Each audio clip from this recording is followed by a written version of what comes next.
بلا شبہ قبلہ اول مسجد اقصی اور فلسطین سے محبت ہمارے ایمان کا تقاضا ہے، اور کیوں نہ ہو، یہی وہ مقام ہے کہ جس مقام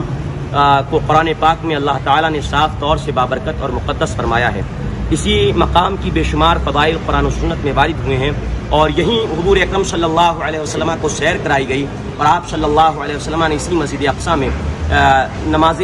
انبیاء کی امامت فرمائی، اور یہ شرف انبیاء کو اقتداء کا جو حاصل ہوا اسی مسجد اقصی میں حاصل ہوا۔ پورے فلسطین کو اللہ تعالیٰ نے قرآن مجید میں بابرکت فرمایا، اور ایک مرتبہ نہیں، اللہ تعالیٰ نے فلسطین کو بار بار قرآن مجید میں بابرکت فرمایا ہے،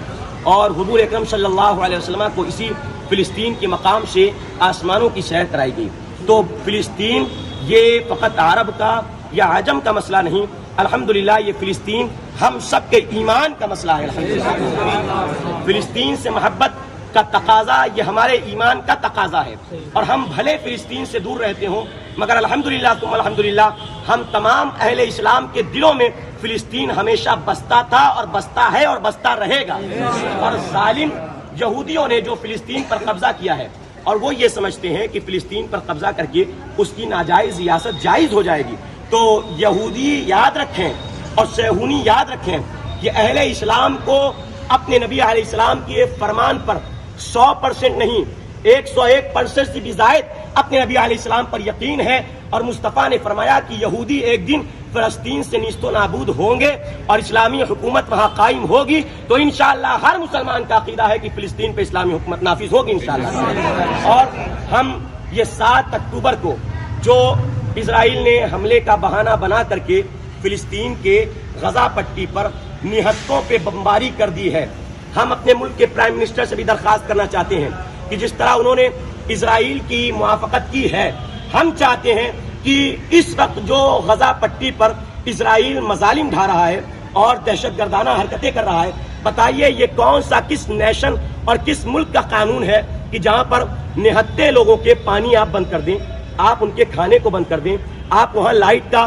ایک یونٹ بھی سپلائی نہ کریں، آپ وہاں پر آمد و رفت، وہاں کے لوگوں کی آمد و رفت بند کر دیں، اسپتالوں کی بجلی کاٹ دیں، اور اسپتالوں میں آکسیجن کے لیے بچے تڑپ رہے ہوں اور علاج کے لیے دوا فراہم نہ کی جائے، باہر سے آپ وہاں کوئی مدد نہ آنے دیں، یہ بتائے کون سا انصاف اور کون سا عدل ہے؟ اقوام متحدہ کی میں کہنا چاہتا ہوں، وہ اسرائیل کے ہاتھ میں کٹ پتلی اس وقت بنی ہوئی ہے اقوام متحدہ، اور اس موقع پر بالخصوص میں مسلم حکمرانوں کی، خاص طور سے یہ تمام اہل سنت و جماعت اور تمام عالم کے مسلمان، مسلم عوام مسلمین یقیناً درد رکھتی ہے اور تڑپ رہی ہے، مگر مسلم حکمران جس طرح سے اپنے منہ میں دہی جمائے بیٹھے ہوئے ہیں اور فلسطین کے حق میں کوئی نہیں بول رہے ہیں، اور فلسطین کے مسئلے کی سودا بازی کر رہے ہیں کہ ابھی آل سعود محمد بن سلمان نے فلسطین کے مقابل اسرائیل سے اپنے تعلقات استوار کرنا چاہا، دبئی نے تعلقات استوار کر لیے اور مصر نے تعلقات استوار کر لیے، تو عالم اسلام ان تمام اسرائیل سے ہموار کیے گئے تعلقات کی پرزور مذمت کرتا ہے،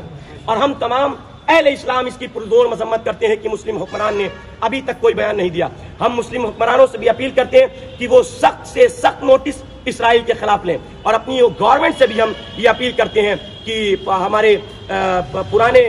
ملک کے پرائم منسٹر اٹل بہاری واجپئی نے کسی دور میں کہا تھا کہ فلسطین عربوں کی زمین ہے اور عربوں کی زمین پر کسی اور کا قبضہ برداشت نہیں کیا جائے گا۔ آج یہ ہندوستانی اپنے پرانے پرائم منسٹروں کے ہم زبان ہو کر کے کہہ رہے ہیں کہ فلسطین عربوں کی زمین ہے اور عربوں کی زمین پر کسی ناجائز قبضے کو برداشت نہیں کیا جائے گا، تو یہ ہمارا مطالبہ ہے، اور ہم اپنی گورنمنٹ سے بھی اپیل کرتے ہیں، اور تمام بالخصوص میں اس موقع پر ابھی جو حالات غزہ پٹی میں بنے ہوئے ہیں اس کے تعلق سے میں تمام مسلمان ہندوستان کے عرض کرنا چاہوں گا کہ اگلے جمعہ تک اگر یہی حالات قائم رہیں تو آپ حضرات اگلے جمعہ کو بھی نماز جمعہ کے بعد باضابطہ خاص دعا فلسطینیوں کے حق میں آپ اس کا اہتمام کریں، اور ہر نماز کے بعد فلسطینیوں کے حق میں دعا کریں۔ دوسری چیز یہ ہے کہ اسرائیلی مصنوعات اور اسرائیلی جو اشیاء وہاں کی ہیں بنی ہوئی، ان کو اپنی زندگی سے 2 دن 3 دن 4 دن 5 دن 10 دن کے لیے نہیں، بلکہ ہم اپیل کریں گے کہ ہمیشہ کے لیے ان اسرائیلی مصنوعات اور ان اسرائیلی چیزوں کا بائیکاٹ کر دیں انشاءاللہ۔ آپ سب سے میں کہتا ہوں آپ حضرات بھی اپنی زندگیوں سے اسرائیلی مصنوعات کو بالکل ڈیلیٹ کر دیں ہمیشہ کے لیے، جن کے بارے میں معلومات ہے کہ اسرائیلی پروڈکٹس ہیں۔ تیسری چیز یہ کہ آئرن ڈوم اور مسجد اقصی میں مسلمانوں کا تعارف کرایا جائے کہ مسجد اقصی یہ ایک خاص حصہ الگ ہے جس کا نیلا گنبد ہے، اور یہ جو قبۃ الصخرہ آئرن ڈوم جو ہے یہ خاص مسجد اقصیٰ نہیں ہے، یہ علیحدہ ہے، اور وہاں کے حالات سے مسلمان باخبر ہیں۔ السلام علیکم ورحمۃ اللہ وبرکاتہ۔